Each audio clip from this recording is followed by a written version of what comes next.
So I've noticed that most of us have a strong pull towards the spiritual, but a strong push away from the rules that we associate with organized religion. Now, watching Jesus' relationship with the rules can help you free up in your relationship with those rules. If you're new here, I'm Brett. I'm pastor of One Life Church, and I've learned a lot through successes and even more through failures. And so please hit the subscribe button, the like button, and we'd like to get more helpful content coming your way.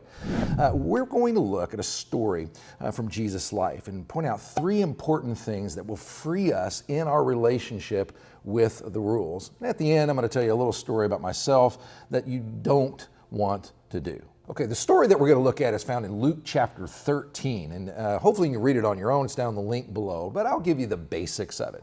So Jesus is teaching in the synagogue, and he finishes up his teaching, and he notices there's this woman over to the corner, presumably, and it says about her that she was bent over double.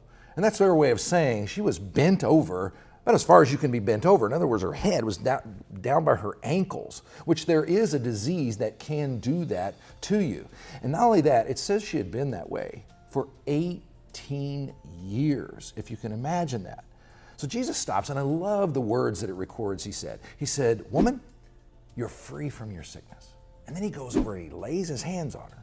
She stands up instantly, and she starts glorifying and praising God. And of course, everybody I'm sure around her does as well. But soon after that, the guy that's leading the synagogue is one of these rule guys. And he comes in and basically throws a flag on the play and says, "Jesus, you're breaking the rules." And as you can imagine, that kind of sets up this whole question of did he or didn't he, and what was going on with that. But here's the thing, and here's the first principle I want to pass along, and it's this. Jesus had the authority to break the rules. So what do I mean he had the authority to break the rules? What that means is that that's what the miracles did. The miracles did a few things. They established, number one, Jesus' authority. Obviously, he has a power that other people don't have. He's able to heal people that have been bound up for 18 years. So he has the authority to say the things that he's saying. But not only that, it's establishing his identity. So in other words, he's the one we ought to be listening to when it comes to the rules. But before we go further with that, I want to back up just a little bit. It's all due to Jesus' miracles. Now, one of the things we say around our church is we believe that you should bring your brain to church. And when it comes to the miracles, they're very important to Jesus' life. They're throughout. And these are great stories, but it's easy to be kind of skeptical, like, did these things really happen?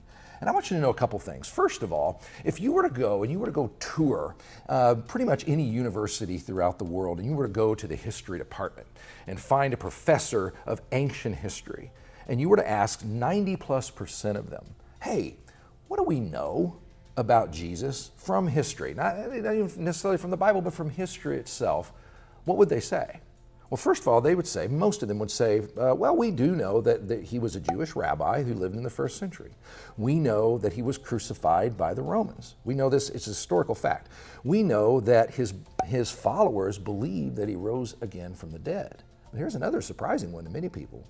We know that he was thought of by his contemporaries as being a miracle worker. So going back in history, this was reported out about Jesus from the very, very beginning. Now, some of these professors might not believe that he did miracles, but it's interesting to note that that story has been coming out of his life from the beginning. But here's the cool thing, is that I'm going to give you a few resources to kind of increase your confidence that these miracles that it talks about in a story like this really do happen. Here's a great resource. It's by Lee Strobel, and it's called The Case for Miracles. The Case for Miracles is a great book. It's an easy read, and it's a great read because he tells some amazing miracle stories, and he asked hard questions about them. The second one is, if you really want to do a deep dive, it's called Miracles, and it's by a guy named Craig Keener. And the subtitle is the credibility of the New Testament accounts. So, and his whole premise is he looks at stories like this, where Jesus is standing this woman up straight and things like this. And then he looks at the rest of history and he says, you know what?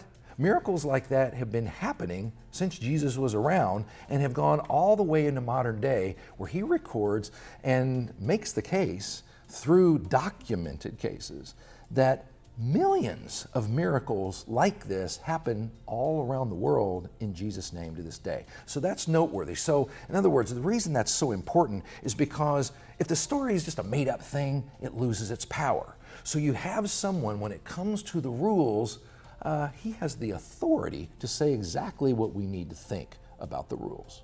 Here's the second thing. Jesus broke the rules through compassion. Jesus broke the rules through compassion.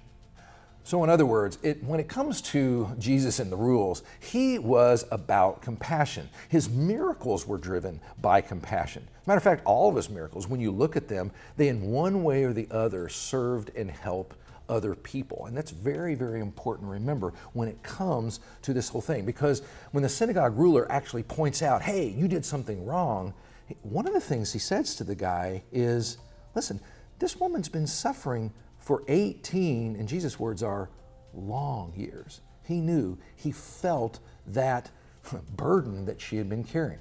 So that's what compassion is. Best definition I've ever heard of compassion was, compassion is your tears on my face. It means feeling someone else's hurts and pains and being moved by them. And Jesus was moved in his miracles that way. And that's what was kind of a fundamental basis of his entire life. See, when he did miracles, I love it that he didn't put on a show. In other words, he said some cool words to her. He laid his hands on her. But in the end, he didn't light candles and burn incense and then say a bunch of incantations and make a big show out of it all. It was just pure, raw compassion.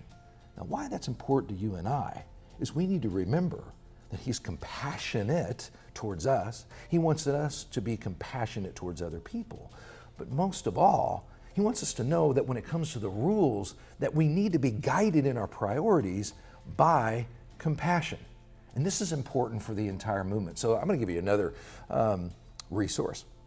And it's a book by Tom Holland. Maybe that Tom Holland.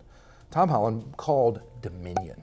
And Tom Holland was a guy who grew up in church, and he kind of pushed away belief in God and all this kind of stuff, but he immersed himself in ancient history. He studied the Romans and the Greeks and the Spartans and the Persians, all these ancient cultures, and was fascinated by them. He did documentaries, wrote books, but he said one thing really, really bothered him, is that all of these cultures were brutal.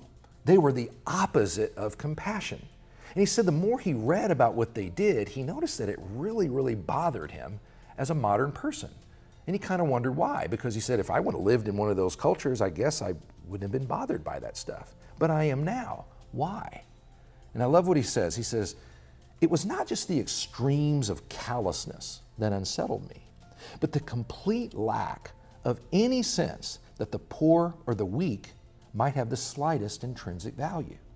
So what he was realizing, and he wrote this book about, was he realized what bothered him is that he grew up in a Christianized culture and that Jesus was the originator of the compassion movement.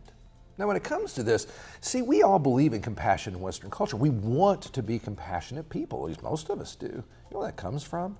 It literally comes from Jesus' inspiration in the world and his influence in the world.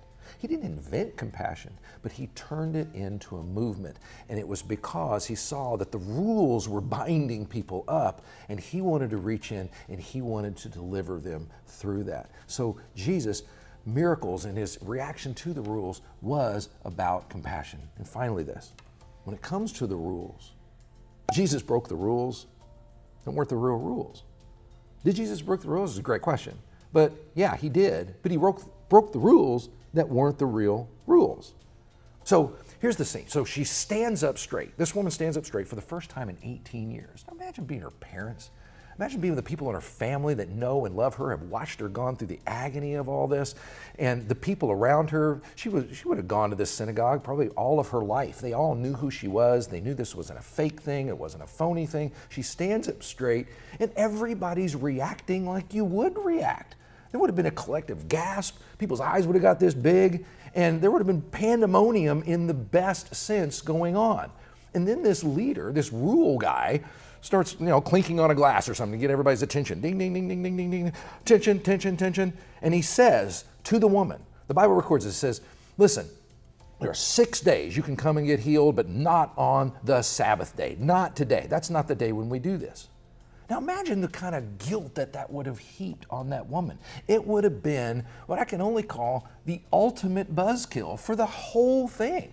Because she would have felt guilty. Everybody would have felt a sense of, oh gosh, we're breaking God's rules. And this Jesus guy, maybe he's not authentic. Maybe he's not real. Maybe he's not from God. And that's why the story also records that Jesus said, listen, and he calls the guy a hypocrite. And he calls the rest of the leaders hypocrites. He says, you hypocrites, listen. And then what he does is very interesting. He quotes back to them their rules, but where the rules came from. So here's what we know. The rules he was quoting back to them weren't directly from the Bible. They were from what's called the Mishnah, which is a part of what's called the Talmud. And what they are is they're not the Bible, but they're the Jewish leaders' commentary on the Bible. And he points out, he says, listen, guys, inside these commentaries, you believe in treating your animals well. You have donkeys, and on the Sabbath day, you don't put burdens on their backs. On the Sabbath day, you don't have your ox pull a plow. But here's what you will do. In the Mishnah and the Talmud allowed them to do this. You'll give them a drink of water. And he compares that. He says, listen, you're giving them the basics of life. How much more should we be concerned about giving the basics of life to this woman who's been suffering this way for so long? So what God is doing at that point, in and through Jesus, what he's doing is showing us that there's real rules and there's kind of man's spin on the rules. And oftentimes man's spin on the rules is what can bind us.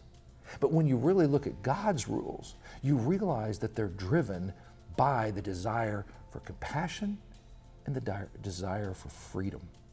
And here's the most important thing I think you can understand when it comes to the rules and why Jesus did this, is because, get this, freedom is recognizing that the ways of God are the way to life. You see, Jesus says, the woman's free. You're free. But you know where the rule came from? This whole Sabbath day thing? It came from a desire for freedom. So the people of Israel were slaves for 400 years. 400 years. Generation after generation after generation were slaves. And that means when you were a slave, you got up in the morning, you went to work, and you got to eat at night, and you got to go back to sleep and get back up the next morning and never, ever, ever have a break. The Bible records that God delivers all of these slaves. He brings them out to a place and he says, hey, I not only want to free you from your slavery, but I want to give you some new rules. And here's the rule when it comes to your work. I want you to take a break every 7th day. Take a break, rest for the first time ever in 400 years. Not only that, he sets up a calendar, a yearly calendar, where he puts festivals in there, where he commands them to take a full 7 days of doing no work, where they're supposed to eat and drink and hang out with one another and celebrate. Many Western scholars believe that our concept of vacation came from that idea. He was giving them rest. In other words, those are the ways to freedom. That's what God was driven by, and that's what Jesus is pointing out. He wasn't breaking the real rules. He was just breaking up man's spin on the rules. Why? Because Jesus wanted her and he wants us to be free. Now here's one last thing to remember. When it comes to the rules, we think, oh, free, no rules, really? Well, that oftentimes means we just kind of do what we want to do. That's how we associate freedom instead of God's ways being the way to life. I don't know about you, but have you ever put yourself in a prison of your own making? So I said, okay, a little story from my life. When I was a senior in high school, me and a buddy of mine, we were tired of our lives. We were tired of our jobs. We were tired of school. We were tired of the scene that we were in and all that. So we got together. We had this brilliant idea. Here's what we're going to do. We're going to pool our money. We're going to fill up the car with gas. We're going to buy food, and we're going to buy as many drugs as we can afford. And we're just going to take a bunch of drugs and hit the road and just go and see where the road leads us. We're going to be completely free. And we were for about 8 hours. After a while, we ran out of drugs, we ran out of food, we ran out of gas, we ran out of hope. We didn't even know where we were. We were stuck. We were in a prison of our own making. That's not freedom.